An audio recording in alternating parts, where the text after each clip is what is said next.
من لەوەیە کە خاڵێکی سەرەکی باسەکەم ئەویش ئەوەیە کە زۆر لە بیرمەندان بە درێژایی تاریخ باسی ئەویان کردو کە ئومەتی زیندوو، ئومەت یعنی جەمع، ئومەتی زیندوو ئەو ئومەتەیە کە کۆمەڵکارانە بە دەستگا یا بە کاری دەستگایی لە دەوری فکرێک ئیشەکە، واتە خزمەتی فکرێگەکە کە فکرەکە بۆ ئاسوودەی کۆمەڵگەکەیە. پەیامێکی هەڵگرتو، یعنی ئومەتێک کۆمەڵکارانە دەستگایانە پەیامێکیان هەڵگرتووە خزمەتی مرۆڤایەتیەک. ئەمە پێڵن ئومەتی زیندوو.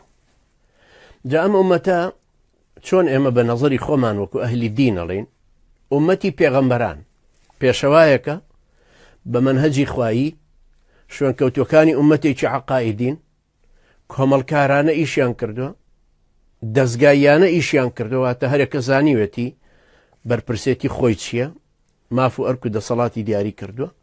پاشان پەیامێکیان هەڵگرتووە گەیاندویانە بە مرۆڤەکانی تری دەوروبەریان، و هەروەها خۆشیان لەناو خۆیانە ئەو پەیامیان چەسپاندووە کە خەڵک گەیشتۆتە ئەو نان و ئەمان و ئاسوودەی. ئەمە صیفەتی ئومەتی زیندووە.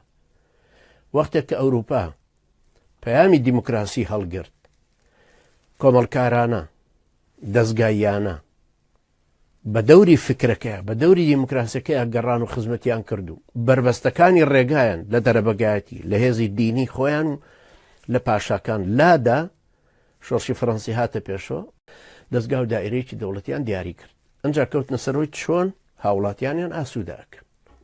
ئەمە هەڵگرتنی پەیامە. ئەمە ئێمە لەمە زۆر دوورین وەکو کورد جارێ، چونکە ئێمە نە ئومەتێکین، نە کۆمەڵکارانە ئیشەکەین، نە دەستگایانە ئیشەکەین، نە پەیامێکمان پێ بە کابرای عەرەب و تورک و فارسی دەوروبەرمان بڵێن ئەرێ ئێوە بانگەکەین بۆ ئەم پەیامە. ئێمە خۆمان پێ بانگ ناکرێ جارێ، پارتی وێچەتی هیچ شتێکیان بە ئێمە نەهێشتووە. ئێمە لە ئومەتی زیندوو کەوتوین. دووهەم ئومەتی نەخۆشە، ئومەتی نەخۆش ئەو ئومەتەیە کۆمەڵکارانە دەستگایانە لە دەوروبەری یەک کەسی دیکتاتۆرە گەڕێ، خۆی و دەستگا و وزە و تواناکان هەمووی بە قوربانی ئەم ڕەمزەکە.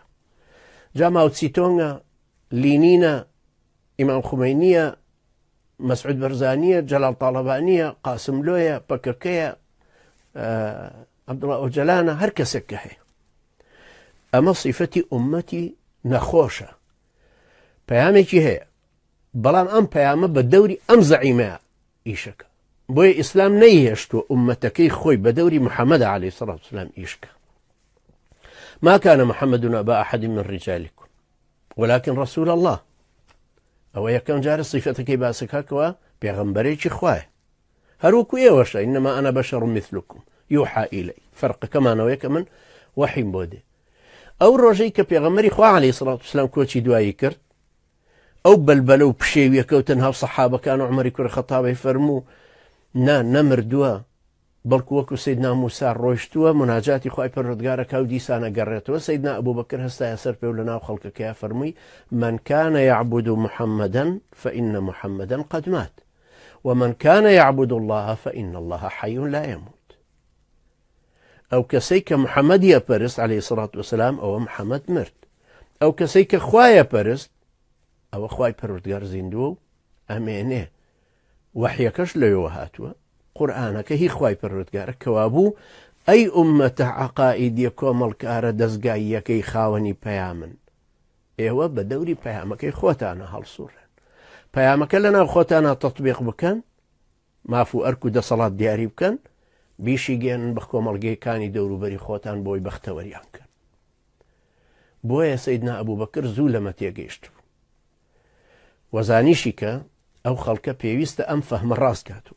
ئەگەر هەبوونی محەممەد عەلەیهی سەڵات وسەلام بۆ پەیامەکە ضەروری بووە ئەوە نەمرێ، بەڵام مردنی پێغەمبەری خوا عەلەیهی سەڵات وسەلام کاریگەری لەسەر پەیامەکە نییە وەکو مەنهەج، کاریگەری لەسەر شێوازی تەطبیقکردنەکە هەیە. ئەو ئومەتە عەقایدی کە دروست بوون، السابقون السابقون ئولئیک المقەڕەبوون، جارێککە لە تاریخا ڕووی نەدایەوە. ئاوا بە دەستە جەمعی ئەوەندە زۆر 124,000 سەحابی پەروەردە بن دروست ببن بەو شێوەیە و لێک شوێن و لێک زەمان و لەوانەشە دروست ببن. ئەوە دیارە کاریگەریەکی گەورەی هەیە. ئەمە ئومەتی نەخۆش ئەوەیە کە بە دەوری دکتاتۆرە جا ئومەتەکە کۆمەڵکارانە ئیشکە و دەستگایانە ئیشکە هەر ئەیبات و بۆ خزمەتی کیم ئیل سۆنگە هەیباتەوە بە دەوری ماوچیتۆنگ بۆ ئەو تاغوتانی ترکە لە تاریخە هاتوونەتە بەرە. بۆیە تەماشاکەی ئەوەی لە لای دیموکراسیەکان پەروەردە بووە ڕئیسێکە یەکی وەکو جۆرج بۆشی باوک. جۆرج بۆشی باوک لە ساڵ 1975 ڕئیسی CIA بوو، دوای بوو بە ڕئیس جمهوری ئەمریکا، 2 دەورە خزمەتی کرد، ئێستاش تەبعەن ماوە، پیرە، زۆر پیرە. تەواو بەڵام ڕۆیشت کە ئەو ڕۆیشتۆ کاریگەری نەماوە، بەڵام ئومەتە نەخۆشەکان کە دەوروبەری یەک دکتاتۆریان داوە ئێستاش بە شان و باهووی لینین و ماوچیتۆنگ و کیم ئیل سۆنگ و جیڤارا و ئەنجا دەوروبەری ئیمام خومێنی و حافظە سەد و ئەلەمانەوە الحاصل بە دەوروبەری ئەمانان ئومەتی ئێمەش لەمەش تێپەڕیوە دێنە سەر ئومەتی مردوو. ئومەتی مردوو ئەو ئومەتەیە کۆمەڵکار نییە، دەستگایی نییە، هەر یەکە بۆ خۆی، پشکی خۆی بۆ خۆی ڕاکێش، هەرچی ئەکەوێتە بەردەستی خۆی بۆ خۆی وەرێگرە، فەردانیە، ئەنانیە، تاکەژی مەسلحەتی خۆی خاتە پێش هەموو مەسلحەتێکی تر. ئێستای کوردستانی ئەوە وایە یاوان نییە؟ لە ڕئیستانەوە هەروە بوو، ڕئیسی هەرێم، ڕئیسی حکومەت، هەر وەزیرێکە ئیگری، هەر مدیر عامێک، وەرە خوارە بۆ مدیری خستەخانێک، وەرە خوارە بۆ دکتۆرێک، بۆ خاوەن عیادەیەک، وەرە بۆ سەر ئەو کەسەی پەینی کیمیاوی تەوزیاکە، وەرە بۆ لای دوکاندارێک. هەرچی کە ئەیبینی بە سەبەبی ئەم دوو تاغوتە گەورەیە کە 26 ساڵە خەڵگە چەوسێنەوە ئاوایان ئاڕەستە کردو. لە ئومەتی زیندوی ئەوەی کە پەیامێک هەڵگرین ئێران لەسەر فارس بێ ماڵە ئێمە ئومەتی ماوە، ئێمە ئومەتێکی عەقایدین منهەجمان هەیە، مؤسساتمان هەیە، دەوڵەت و پەرلەمان و جەیش و سوپا و جامعات و هەموویمان بۆ تەشەیوعەکە هەڵگرتووە. ئێمە ئەمانوێ ئەم پەیامە هەڵگرین هەتا ئیمام مەهدی دێ. تۆ گاڵتت بە ئیمام مەهدیەکەی ئەو دێ یا گاڵتت بە معتەقەداتی ئەو دێ، ئەوە کاریگەری لەسەر ڕەوتی ئەو نەگۆڕیوە. عەرەبی دەوروبەرمان هەوڵەداوەڵێ ئێمە منهەجمان هەیە و دینێکمان هەیە و ئیشەکەین لەسەری و هەوڵی بۆ دەنەوە، یا تورکەڵێ ئێمە دەوڵەتێکی عوسمانیمان بینا کردو 700 ساڵ قیادەی ئومەتەکەی کردووە، ڕۆی نەگەڕێن بە دەوری. تۆ لەم نێوانەیە کوردێک لە نێوانی هەموو کورد لە نێوانی تورک و عەرەب و فارسە چ پەیامەکەت بۆی هەڵگرتووە؟ لە وەڵای ئێمە مارکسین، ئێڵە مارکس خۆ کارل مارکس ساڵ 1815 لە ئەڵمانیا لەدایک، 1945 مەنیفێستەکەی نووسیوە، ئەنجلسیش خەڵکی بەریتانیا، لینیش خەڵکی ڕووسیایە. تۆ چیت هەڵگرتووە؟ پەیامەکەی تۆ چی؟ هیچ. ئەگەر هەڵەی لیبرالی دیموکراسی هەڵێ با بە دیموکراسی چیەوە هاتان بینینەوە 26 ساڵێەوە لە قەلە یەکترە دەن، هەڵی لە ئاغەڵ خەوتوو. ئەوانەشتان کە ئەوروپایان دیوە خراپترن لەوانی ترکە نەیان دیوە. کەوا بوو ئێمە ئومەتەکەمان مردووە. ئومەتەکەمان مردوو بەو سیفەتەیکە، نە ئومەتێکین، نە عەقائیدین، نە کۆمەڵکارین، نە پەیامێکمان پێیە، نە ئەشتوانین بە دەوری پەیامەکەمانە وزە ورێ خۆمان بەگەڕخین تا نان و ئەمان بۆ خۆمان تەئمینکەین، بە دەوروبەرەکەشمان بڵێن ئەوە نان و ئەمان. بۆیە ئەو کاتێک کە ڕۆژنامەوەی قەومیەکانی کوردایەتی و هەنانیان نووسی وەڵا عەرەبەکانی باشوور هەقە ئەزموونی فیدرالیزمەکەی کوردستان بجۆزنەوە بۆ جنوب.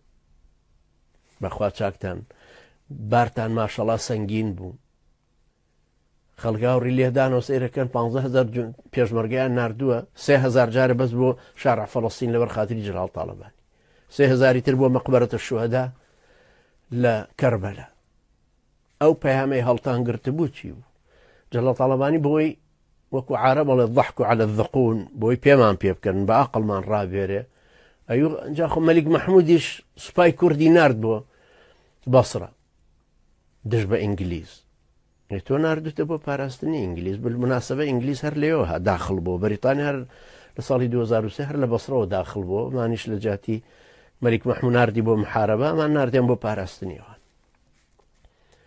ئێوە پێویستە قەناعەت بەوە بکەن کە ئێوە ئومەتێکی مردوون، پێویستە بینەوە سەر شۆڕشکردن بۆ زیندوو بوونەوە.